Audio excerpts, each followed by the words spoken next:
4, 3, 2. It's hot. I think we're good. I think we're live. Are we live? Freddie, there's 17 people in here to I help us feel do like this. I am getting yelled at by everybody, and I have been here for 4 minutes. Well, I thought you were 4 minutes late. What time is it? We're 2 minutes late because of you. No. We're 2 minutes late because 12 people in that office right there can't agree with themselves about something. Where have you been today? Today I had to take my drug test today. Did you piss excellent? Yeah, I was actually really surprised that I've just been on a 3-day bender in Key West for my sister's wedding, and I was expecting like a deeper orange color to be presented in my sample, but it was actually a normal color sample. You ever today. get stage fright when they throw the random on you? Like, oh my God, I got 1 hour to pee. No, the only time that's happened to me, the worst time ever is like, because as you know, for certain, last year I think you got it about 37 times. I got it 3 weeks in a row. It's like they thought I was up to something. But the worst is usually because they'll call you like when the garage opens. Normally is when the call comes out, and it's usually right after you woke up and you have gone to the bathroom for the morning. Yeah. And you're like, you got an hour to be here, and I'm like, well, I just went to the bathroom. I don't know that I can. Do that again. That's the thing that Kip, who calls us if it's Cup, Jason Brownlow if it's Xfinity, they don't get it, man. Like spotters aren't on crew guy hours. Yeah, that's like they'll be like, you got to come pee by 8. I'm like 8. I was gonna roll to the track at noon, like 8 tonight. I can make it by 8 tonight. But off season, man, you raced up until pretty much Christmas. You've been on vacation ever since. Yes, basically. What's your tanning secrets? Because I don't see no big tan going on. Just stay in the room and be hungover. That's my secret. That's the secret of my success in Key West this weekend. That's how you avoid the sunburn. Yeah, that's how you. No sunscreen needed if you're dying in bed. So yeah. Meanwhile, I would sunburn in the room. Yeah. You get the TV on. You're catching some rays. I'm catching. Yeah. I'm what have you been up to? Man, I've been laying low, man, chilling. But I decided yesterday. What's today? Wednesday. I decided Monday I was going to try to get back in the grind. So been after it this week. I don't know that I've accomplished anything, but I've been after it. I did see that colleague announced Chandler Smith is going to attempt to do the Daytona 500. I assume that's who you've been rumoring to spot for. I am. I'm spotting for Chandler. I've never met the guy. Hopefully we can connect and have some success. I've only had to help 2 guys get in the Daytona 500 before, so it'll be fun to see what happens. I love plate racing, and the thing is, man, the open cars are very, very competitive this year. I mean, you got Austin Hill coming in basically an RCR car. You obviously got Jimmy Johnson coming. I don't know if he's any good at drafting or not, though. I don't think it's going to matter for him to draft. I think he'll be in on Wednesday night. Solid chance he's on the front row. If that happens, I don't even know what we wager. We've seen this before somewhere, I believe. Danica Patrick, Austin Dillon. Yeah, we could keep going. But no, man, there's some legit open cars in that race. I think there's legit 5 good cars and 4. One's going home. One's going home. Zane Smith's coming, right? Yeah, rumored. I haven't seen that like confirmed, but I heard he was running. You got Zane, you got Austin Hill, you got Pastrana in the 2311 car. Chandler. Jimmy Johnson, Chandler Smith. I mean, there's good cars that are going to be there. So, and then that's on top of there's other guys too. They're not going to have the raw speed probably to time in, but there's going to be open cars potentially. Like if that money team shows up, or I just got really loud. Listen, man, I saw one year. I think it was Kyle Busch go back and get Parker Kligerman, and he pushed Parker Kligerman by Ryan Truex. Yeah, and dumped Ryan Truex out of the race. So in those scenarios, man, you never know what could happen. Yeah, and then you look at that's all it's going to come down to. There's going to be 2 guys that lock in on speed on Wednesday night, but on Thursday there's going to be it's going to be who's in your race. I was talking about this the other day. There's only 6 Toyotas in the field, and if somehow or another all 5 of them end up in the other duel from Travis, he's a man on an island that's probably not going to be able to get in the race. If he needs to race in. So, but I've seen him jump out of an airplane without a parachute. Yeah, he don't really care. I don't think he's going to be too scared. He's just not going to have any friends, but it don't matter to him. Brett, do you miss the group qualifying days? Fuck no. I hated group qualifying. That was the dumbest shit we've ever done. You would watch some guys go out there and tear up cars. I was a part of a deal with Clint Boyer and Elliott Sadler where we got wrecked by what's the guy who won Daytona 500 one time in a Pure Later car? Derek Cope. Like it was literally everybody sit on into pit road until 45 seconds to go. Half the people can't time in. Like when you're dependent upon other people to qualify, that is, it's not. It look, my blood pressure just went up. Jason. The plate qualifying. I mean, you remember the plate qualifying was even worse because we wouldn't even sit on pit road. We would all go out on the racetrack and run in like little packs of 4 and 5 and run half throttle, 3/4 throttle, and just try to time it out right where your pack was going to pull off another pack. So then the other pack that knew you were going to try and pull off of them would get to the start-finish line and scatter and stop, and now you're trying to find a hole through the middle of it. It was the most dangerous thing I think we've ever done was group qualifying at super speedways. Yeah, I agree with that, man. What do you think about Jimmy Johnson getting to test out there in Phoenix? What's your thoughts on that?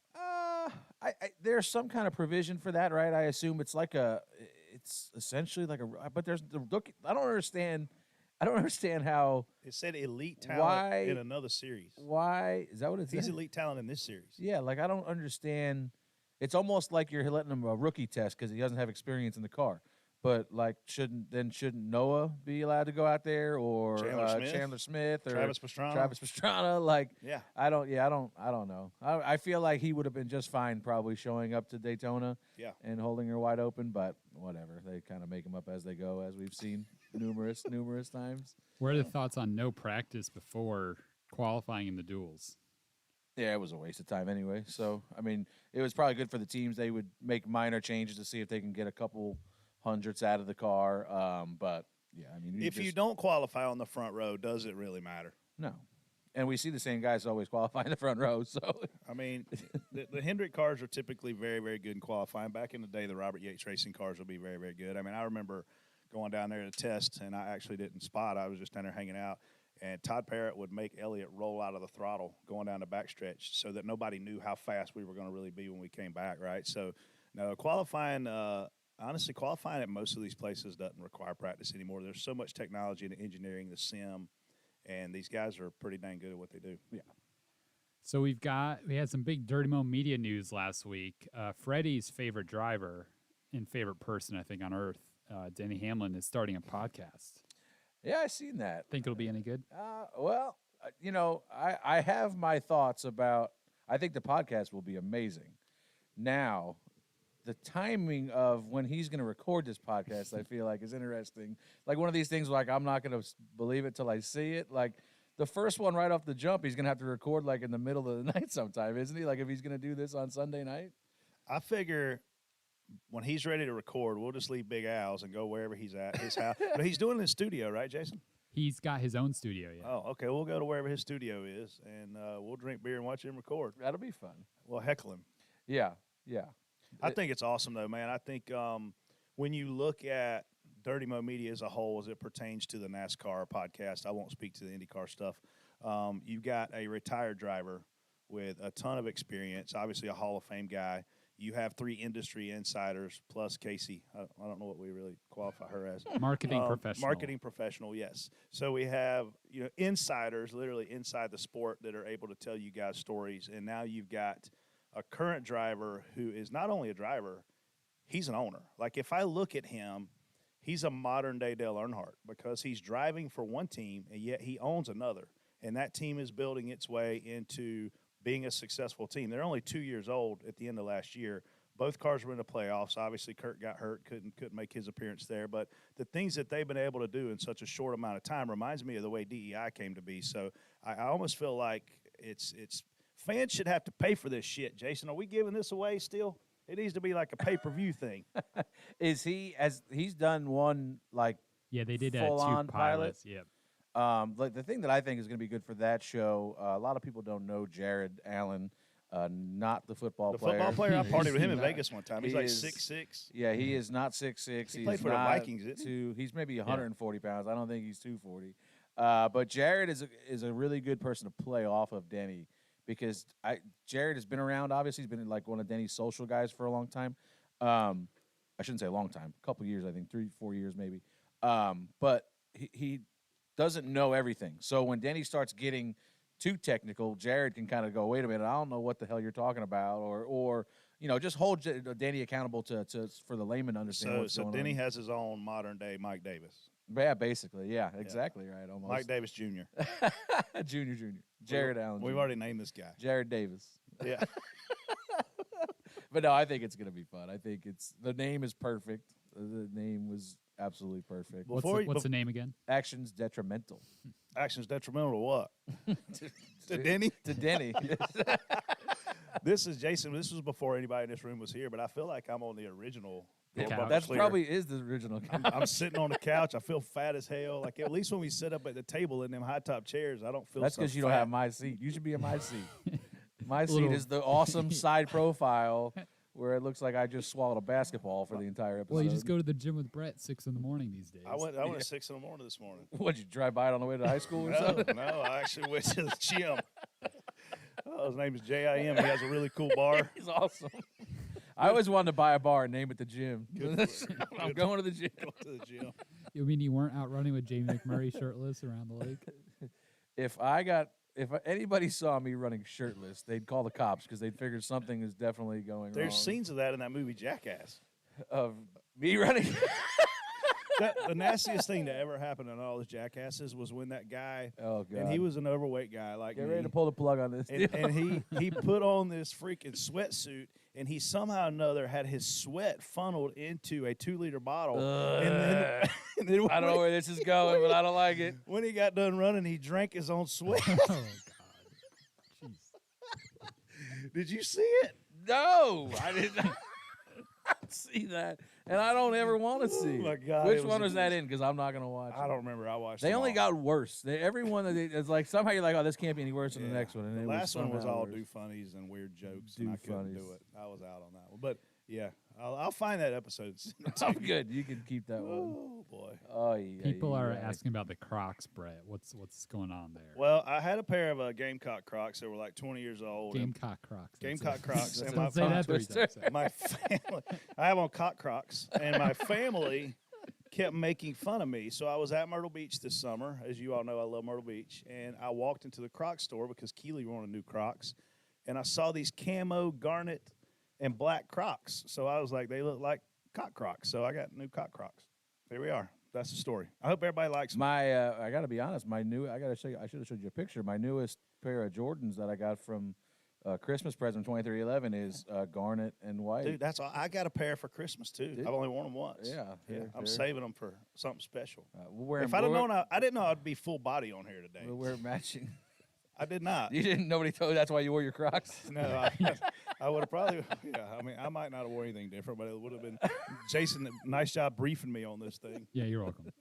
I'm not your producer anymore. I don't care. I know. Do we? I mean, I kind of know who it is, but has he made that announcement? I think we should let him do it. But. Yeah. Well, we could just give everybody a hint that your new producer has filled his car up with diesel before, so off to a They good should start. be able to God, figure we're that out. inheriting a real genius. It'll be great. My It'll go God. fine. Speaking of which, when do we go back to work? I haven't. I mean, these We're people not getting have been, paid for this.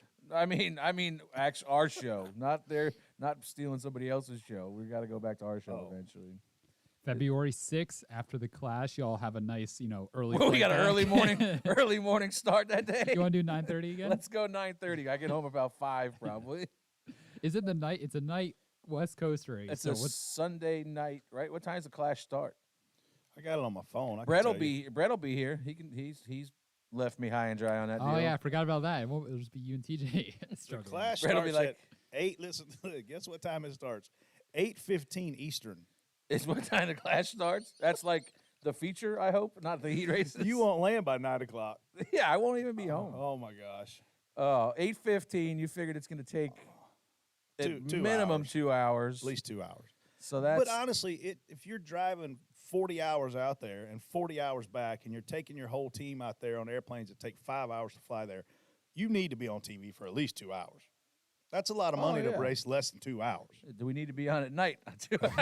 No, I don't know who came up with that time slot, but I apologize for you guys in advance. I thought you were getting ready to say it's a good time slot. And I was It's going, a- yeah, it's because you're it's- not going to be there. It's a good year to be a part-time spotter. Oh, I'll tell you that. Yeah, There were yeah. literally, and it came down to a few races, and I don't know if I should share this or not, but when I was looking at my schedule and looking at my family time, I called Chris Rice, and I was like, look, man, I'll do Sunday only at all the tracks other than road courses because you don't need a good spotter at the majority of road courses. Roval, different story.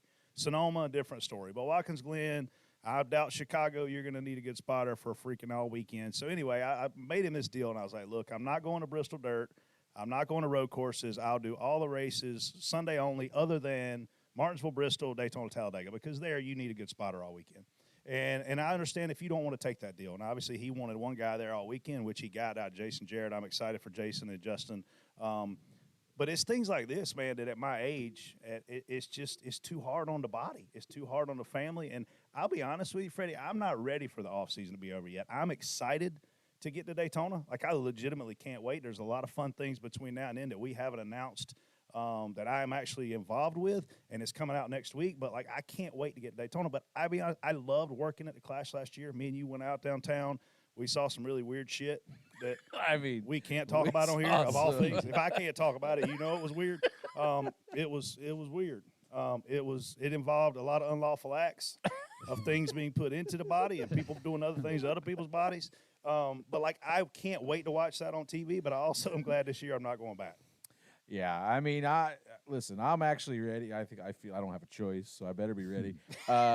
It's just it never feels like, and I do it to myself because I raced for so damn long after Phoenix. But it seems like we just stopped, and I'm going again. Like, but my dumb ass is going to Atlantic City this weekend to go watch another race. Really an excuse to go to Atlantic City, watch Flores race. But it's nice and warm up there this time of year. Yeah, I heard it's last year. I was going to go to this race last year, but it was a blizzard. So this year I'm hoping there's no blizzard. But I think it's snowing in the Philly airport where I'm flying into today, so that'll be exciting. But listen, you kind of get out of your rhythm of being on the road. I mean, I looked at the schedule, and it's after this weekend, it's like 39 out of the next 41 weeks. I'm at a cup track doing working. So it kind of, even though the off season is nice, it's kind of like getting back to what you're supposed to be doing.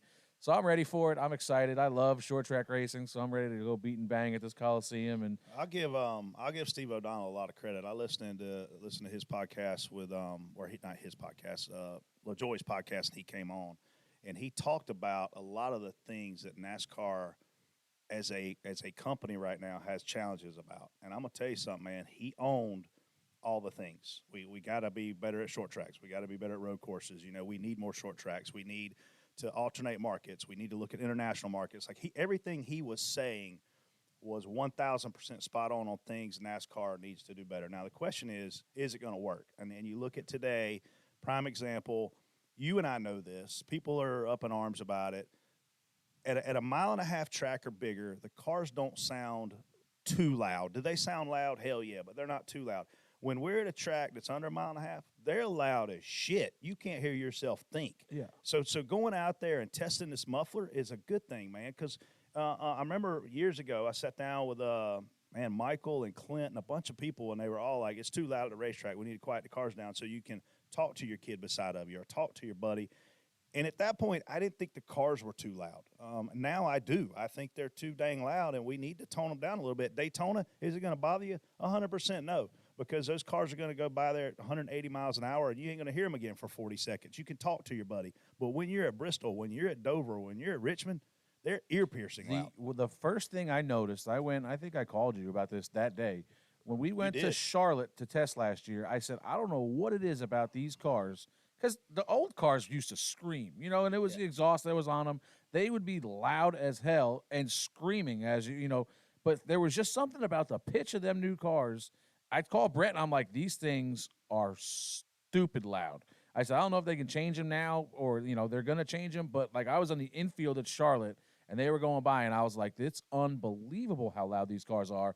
I can't imagine what it's like when we get to Martinsville and Bristol, and when we got to the not so much the dirt race, because the dirt race is kind of its own animal. They were kind of off throttle most of the time, but when we got to the concrete race at Bristol, it was ridiculous. The Martinsville races were ridiculous, and I seen of course instantly Bob tweets out, "Oh, they're going to test mufflers," and social media, NASCAR Reddit and NASCAR Twitter goes absolutely insane. Oh my God, you can't put mufflers on these things. It's ridiculous. What a terrible idea. And I guarantee you, if they had never made that announcement and just went out there and put the mufflers on and tested, 90% of the people that follow NASCAR and watch these races would have had no idea that they were even had mufflers on there. I mean, TV, you can't hear how loud it is. No. You know what I mean? But here's the last thing that TJ texted me. He said, it's really nice in a group. It's still loud. You know it's a race car, but you can hear the person next to you. You can have a conversation. We've got another race at 1:30 here, which is, I think, in 8 minutes our time. So the muffler thing, it sounds like, from TJ's perspective, and TJ's a genius. I don't know if he's told you that yet or not. But he says it's good. I don't know if we should take his opinion on anything. I mean, it's probably if TJ says it's good, now I'm concerned. He's probably listening right now. Like now I'm worried. If TJ says it's good, it might be shit. Like I'm scared now. Blaze said, "Is TJ not here because the Bills lost? He's afraid to." He asked to go to this test so that he didn't have to deal with the fact. Look, I showed up Giants hat and all after my guys got their asses beat on Saturday night. The Bills sucked, and the Bills were terrible. The Giants sucked too. The Giants were not supposed to be as good as the Bills. I don't think. Cowboys sucked. All right, that's enough football. People are gonna get mad. People are gonna get mad at us. Yeah, it's not a football live show. I forgot. Yeah. Oh, but speaking of West Coast and the clash, fellow podcaster and big DBC fan Connor Daly said he's going to be there with a cold beer in the stands. So At the Clash? Yeah. Awesome. Tell him to come sit with us. We're at a spotter stand. So, we were just in the grandstands last year, so he can come hang out and sit down and hang out with the spotters for a little while. Is he from out there? Where's he from? No, he's from Indy, but his girlfriend lives in L.A., so he'll be out there. Maybe he'll do some content for Dirty Mo while he's I've seen them guys talking trash about some Dirty Mo Olympics or something. I don't think DBC would be the most athletic I think we'd surprise you. I think you'd be very surprised. There's a lot of things I can do well athletically. Name them. Snow ski, dance, ping pong. Ping pong count as We ain't athletic. skiing. I'm telling you that right now. I'm skiing. You can ski. I'll You represent. handle the Alpine events. I'll represent DBC at the Alpine events. Freddie, which events are you taking? I could do anything, man. Beer pong. I would, anything that involves alcohol would be good. You going to beat Denny in an alcohol competition? Denny? Ooh. Beer pong. It depends, man. Danny would probably be hard to beat in an alcohol competition. Shotgun, and there's a lot of good. Dale Jr. used to have like the alcohol Olympics. Yeah, that's what we're talking about. We had in college, it was alcohol day. That was a big thing. We used to have bartender Olympics. Fraternities. Yeah, I'm I told Mike, I was on here for what were we here for? The soccer game? And I said we should do like a decathlon. It's 5 drinking events and 5 athletic events, and I promise you DBC will win. Yeah. Because we can cover all bases. Them other guys might be a little more athletic, but they can't drink like we can. I promise you. Speaking of West Coast too, Las Vegas, the ultimate experience. We're going back out there. Brett's going to be there, fly in special for the event, and probably stay the whole time in the suite. I am. I'm going to be there the whole time. It's going to be fun, man. The fans that came last year were super fun. What did we do? 3 events last year? Yeah. 2 events. 3. We did Charlotte and Bristol, so it's going to be fun, man. In Vegas, destination city, and the cool thing is this just came about in the last week or so. The suite passes are now that we've got for these guys are going to give them roof access, and half the spotters on the spotter stand actually stand on the roof. So you'll have literally spotter stand visibility, and you can take your cocktail up there and watch. I would go to Las Vegas even if I didn't have to work. I'm glad. I think I actually made this excuse up so that I was going to say.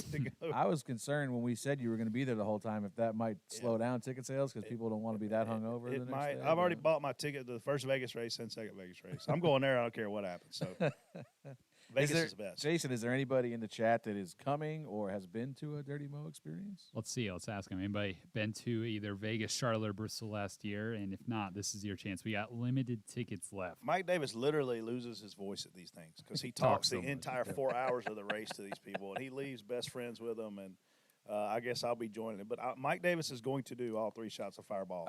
Into stage 1, into stage 2, and wherever else we do that. Who's coming? Who's Jason, you coming? I'm coming. Me and producer Ben, bartender Ben, sorry. Bartender Ben. We'll be the representatives from here. Try to be Alex, you're not less coming hungover. this time? I think everybody's coming. It's Not this Vegas. time, no. You gotta bring the whole studio. I think everybody should come. If the whole Dirty Mo, we can take them all out on Mike's time. It'll be great. Yeah. Jeff's in the chat. He said he was at Charlotte and Bristol. I know I'm Jeff. Pretty sure he's coming to Vegas too. So excited about that. That's good. But yeah, the suite. Y'all will do an appearance, hang out all morning.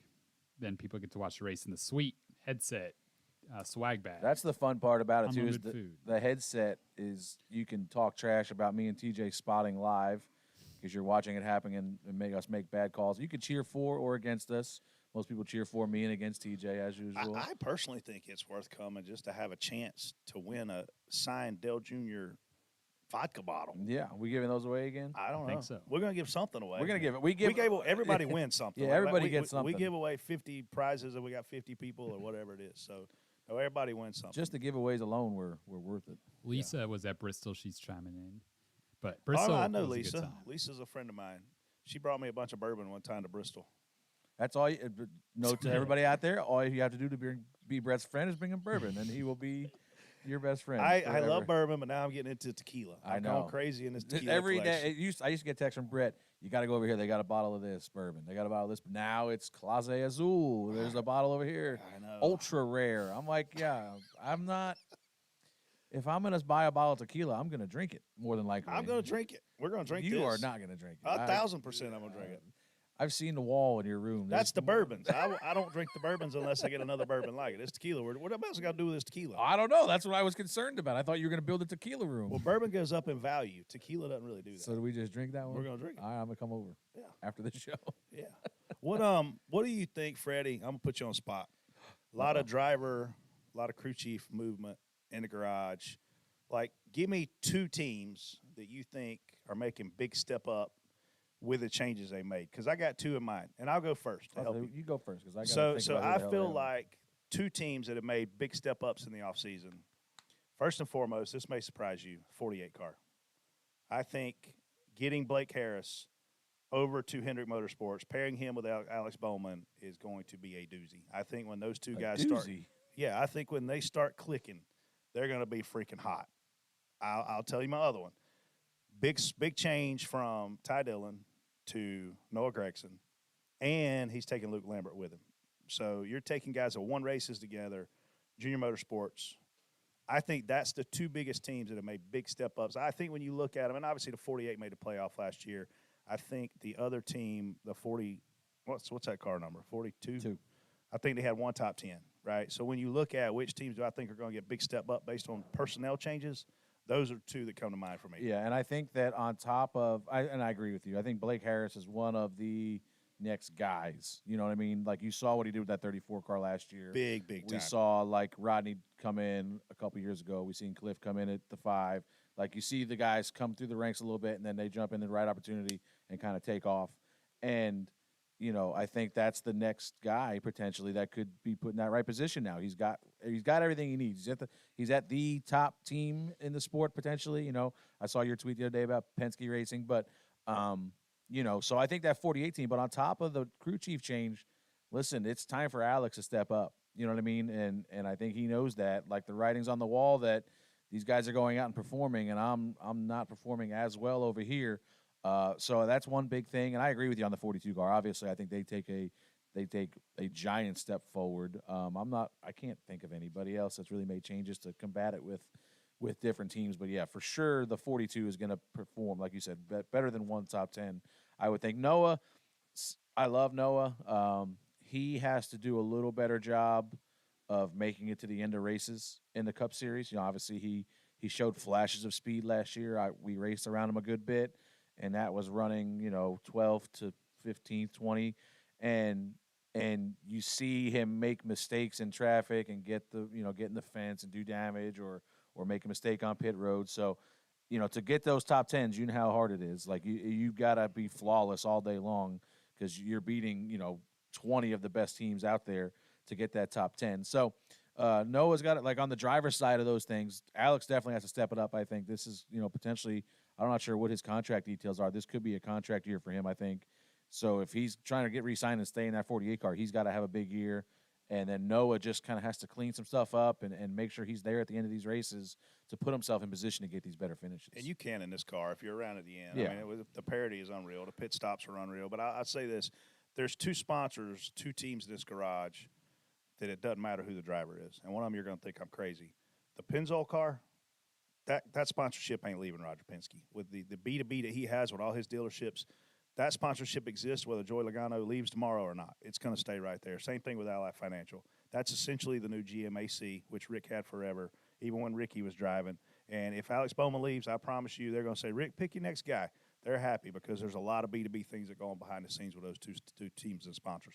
We Yeah. got a lot of DBC fans in the chat. Chris said his favorite episode ever was after Clint won and Brett had to Uber to the studio, and then we called Clint. He was on his way to Twin Peaks.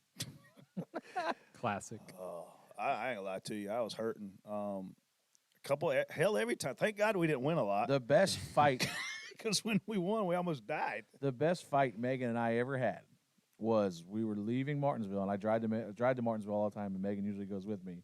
And I was like, I'm gonna go home because there's no way I can drive to Clint's and survive driving home from Clint's.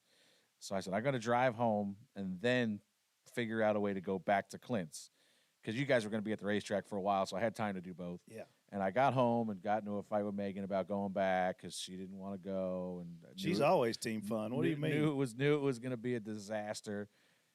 And I was like, you know what? You're right. I'll just go out with them guys next week. And that was the best decision that I've ever made in my life because you guys looked like you died the next day. My favorite Clint win. We won.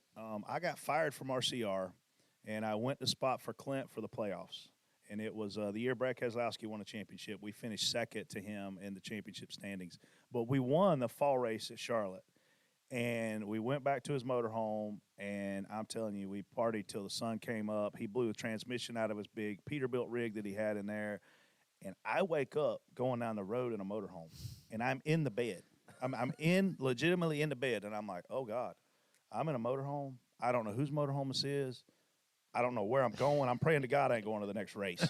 So I get up, and I walk to the front, and I'm looking around, and I'm like, oh, that's Trucker. Guy's named Gary Hunt. He drove for Greg Biffle forever. And I go, Trucker. He hollers, oh, shit.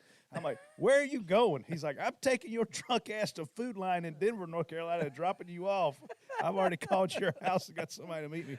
I'm telling you right now, I literally woke up. I was like, oh, I'm on a bus going down the road. Like, what happened? My favorite, you can go, when you're done listening and watching this, you can go YouTube this clip. But my favorite Boyer win is the Charlotte fall race, right? It was the fall race. It wasn't the 600.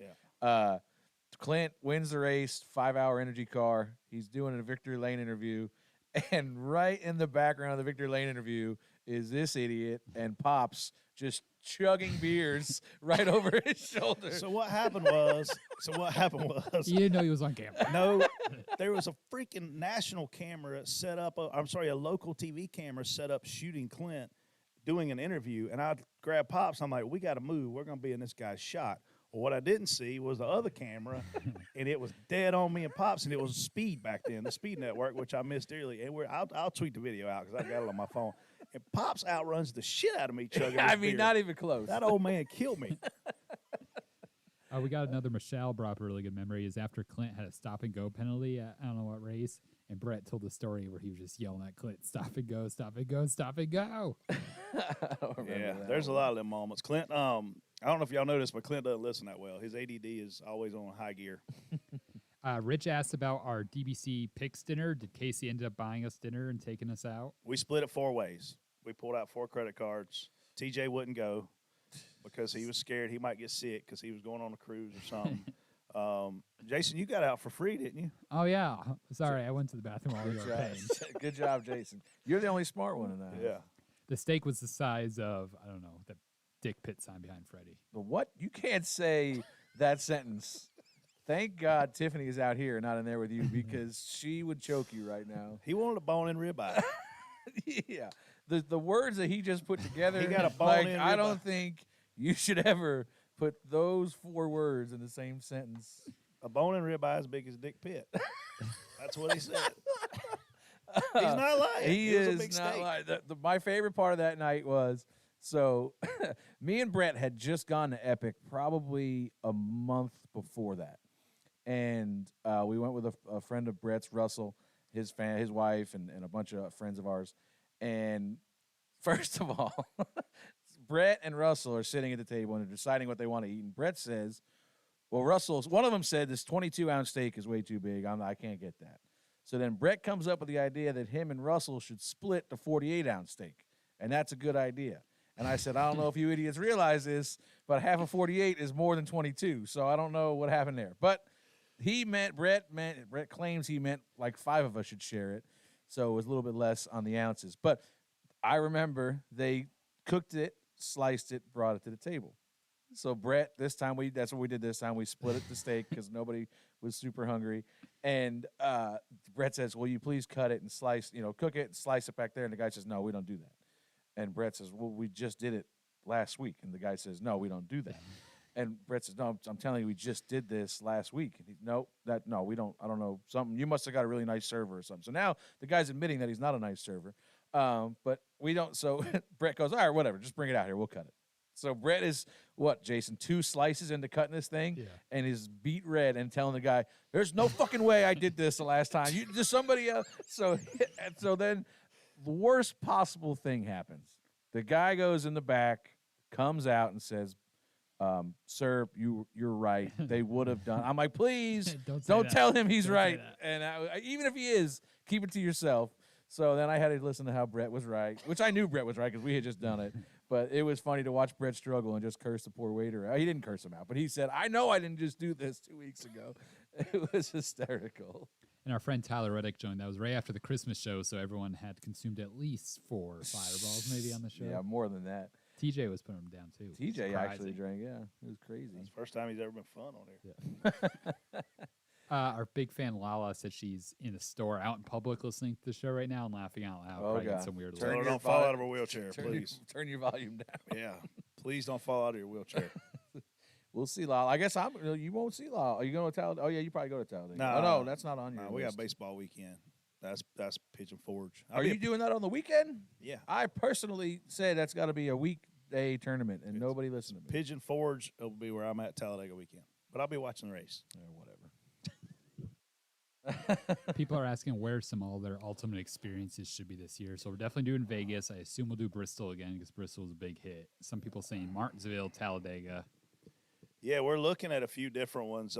Michigan actually was on the radar. I think it'd be cool to go up in that part of the country and do one. I love that part of the country.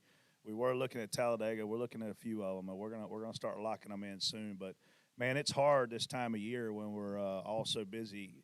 All your efforts on the first big thing, and for us as race teams, it's Daytona. Realistically, I realize the Clash is coming, but Daytona is where the focus is, and obviously for us with this, it's the Las Vegas piece, man. So when we put these things up, man, jump on board because we may never go back there. Maybe our last time in Vegas this time. Never know. And like when they get on there, you better get on fast because a lot of times. What did Bristol sell out in last year? About 2 hours, if that. Yeah. So. And the good news is, like at Vegas, we got a lot bigger suite this year. Still going to be the same experience, but we got more seats and more people to come. So, and that's because people want to come. So excited about it. If you want more details and buy your tickets, dirtymomedia.com/ultimate experience. Go see what we got going on. And I think Vegas. It was our first time in Vegas last year. Had a blast thanks to Drew Herring and Freddie. And I highly recommend people go to Vegas. Have fun Friday, Saturday, get to the track Sunday. Oh, man, I forgot about that. We'll have to show Ben he'll be his first time in Vegas, so we'll have to. I'm going to show him the ropes this time. Well, I don't have to work the next day, so one of y'all is going to puke. Is there a Katy Perry concert? I thought Jason was going to puke. We were getting pretty close. I knew Alex was fine. Alex was fine the whole time. He was even smart enough to go to bed. Alex looked rough. Alex looked rough. The next on one day of these I was things, rough. Yeah, but Jason was not well. Jason was still drunk. I don't know if Mike knew that the whole time, but Jason was still drunk when I saw him the next day. Yeah, it was hard to post anything because I'm like, I can't really think of any ideas right now. Jason, have you thought of the next shirt you're going to buy for Vegas? And not black. I'm not doing Not all the black black this shirt. year. No Johnny Cash this Nope. year. Do you even know a Johnny Cash song? Probably. There's a movie. I mean, you didn't watch the Johnny Cash movie I at don't think least? so. Oh, my God. You That's mean like it's not Bro Country? I see all these kids walking around with these Nirvana shirts on. I'm like, you can't wear that. You're not qualified to wear a Nirvana shirt if you can't sing a Nirvana song. Yeah, but you don't know. They might know him. Your kids probably know Nirvana, no? I don't. Teen Spirit. I mean, probably. your Bodie's favorite song is like AC/DC. Yeah, but yeah, So- he rides with me all the time. He gets to listen to the good music. Gray in the chat asked if the suite is indoor and outdoor. Well, this is the first one where you could sit in the suite and then go up to the roof and check out the racing. This will be the from first there. one like that, right? Yeah. Yeah. Which will be awesome, just being able to go back and forth during I'll a tell you race. something, man. I love going to sporting events and sitting outside, but when it's hot as hell or it's raining or it's loud or whatever, It's unlimited food and beverage in these suites. Like, you can get spoiled real fast. And let me tell you something. Vegas will have some weather. It might be 100 degrees. It might be 3 degrees. Or There might be windy. a sandstorm. There Windy. could be a snowstorm. Like, you don't know what's going to happen out there. So you would like to be indoors probably most of it. But if it's a nice day, you definitely have the option to come up there and stand next to us. There's 2 spotter stands. There's a spotter stand, and then there's a roof stand. The spotter stands will be spotters only. I usually stand up on that one. But I mean, I'll come down and say hi to whoever's in the suite or from the suite. But there's a number of guys that stand, because where the fans are is actually the old spotter stand. Yeah. They built us a new one, but where the fans are is where we used to stand all the time to watch it. So you know it's a great view. I just had a great idea. What if I bring you a fireball during the stage break? You might need it. It will depend on where we're running and where direction. I've seen you need one before during a race. I will need to know where we are running at that point and what direction that cameras are pointed in. Yeah. So. Well, I can't wait, man. It's been fun catching up with y'all. Jason, we got anything else we need to talk about? I'm hungry. Yeah, I think you can go get some Bojangles. I want some Bojangles, Cajun filet biscuit. That sounds good to me right now. But look, man, I'm ready to get started. I'm ready to watch some racing. It's here. It's upon us. It is. There's a lot of people that have a lot of things they got to prove this year and a lot of race cars, and I think that's going to be important. I mean, I looked at the Clash last year, which I was honored to come back and work at that facility. Like, that Coliseum is so much history, and I was so excited about it. And then we got in there, and we raced like a bunch of idiots. I mean, we legitimately raced like a bunch of assholes. If somebody bumped you the next corner, they just take them completely out. And Larson, I'm still mad Larson took Justin Haley out for no reason, because we got hit from behind by William Byron. But, like, you talk about a give-and-take race, that was the opposite of that. And I hope this year, given the fact that these guys know about these concussions and that they know the car is different, we don't know what's going to do when it wrecks. I know we want it to be safer, but I'm curious to see if we go to the L.A. Clash and we actually race like we've got some sense, because last year we didn't. No, and I got news for you. We ain't going to do it We're again. probably not going to do it again. You know, and it's just, I remember Cindric and Bubba being in this big fuss, and Doug, who spots for Cindric, is one of mine and Freddie's best friends, and during the middle of this, they're wrecking the shit out of each other. I'm telling you, like, Cindric will go down here and he'd wreck Bubba. Bubba would go back down here and he'd wreck Cindric. And I looked at Freddie, I was like, you think now's a good time to ask Doug if he wants to go with us to Myrtle Beach? And meanwhile, Freddie'd elbow me, he'd be like, watch this, Bubba's mad again. I would literally say, Brett, watch this. And then we would look at Doug and see how mad he would get. He would be sitting like 2 rows in front of us, and I'd go, Brett, watch this. And I could see Bubba just line him up. I'll go, oh, boy. Boom, he'd blow him off the racetrack, and Doug's hands would be flying. And I was like, sorry about that. Oh, so you think it's going to be another shit show? I think it's, and a lot of that, like, you know, the Larson deal, you're reacting to something that you don't really know what happened. You know, it's a lot of it probably should be on the spotters to try to relay right away. Some spotters don't watch the race. Yeah, that's true. Or they're watching through binoculars at a half mile or quarter mile, whatever the hell that thing is. But, you know, relay the information like, hey, that's not the guy that wrecked you. It was actually 3 rows back. Because you can do anything you want on a restart there. Totally. You can wipe out the next 4 rows in front of you if you really want to. So it's going to be interesting. Ross Chastain may just wall ride the whole race. Just go the whole time. Just send it. Ross Chastain wins by 8 laps in a 20-lap race. I've been all over the place, and whether it's on vacation with family or I run on vacation with some guys that run like dirt, like that's all anybody talks about from the season is Ross Chastain riding the wall. It's the craziest thing. You should have seen it. I'm like, I was there. I saw it live. But you know, it's that's all anybody wants to talk about from outside of the inner workings of our sport. Yeah. So I mean, hopefully it never happens again. You're of a different opinion on that, I think. But they're going to make a rule where it can't. well, I mean, yeah. O'Donnell pretty much said it. I just don't know what the rule would look like, but You can't do it. We'll black flag you your DNF or whatever. Yeah, I guess. Anyway, well, we look forward to DBC coming back. I'm excited about it. You know, we don't have contracts yet, so now's probably a good time for us to say that. Mike, you can come down here if We you can want get to us a negotiate. big raise because we're Mike already likes to do his negotiating live, he says. So you can come down here. We got a seat left. We're so, promoting this deal. We're promoting this deal, and we don't even have contracts yet. So I feel like Tom Brady to some degree, but not really. Your offensive line's slowing you down. No, you're not quite Tom Brady. Not with what he had going Well, on. we love you guys. Love y'all listening. And look, man, my favorite thing about Twitter is when you guys tweet me back unless you're an asshole and I have to block you. So love y'all. we'll have a show soon. Yeah. We will see February you guys 6th, February TBC. 6th. Freddie will be fresh off the airplane. Yeah, probably. Like that's gonna be the thing. Like I'll just figure it out. Like if I get back at 9 o'clock, I'll just come here and do the show. Like and not go to sleep. That's easier than going to sleep for 2 hours Yeah. and You getting can up fly and on try to- TJ's jet. No, I'm good on that. He's got his own. That didn't work out so good for the last couple guys that tried that jet that he gets on. they got banished. So I'm gonna stick to my own JGR flight. Yeah. But yeah, we'll see you guys soon. It's awesome to catch up. I haven't seen Brett in a couple weeks, so that's not so awesome. But yeah, we'll be back soon and probably go try to drink some tequila now, I guess. Yeah, I'm ready. We can go now.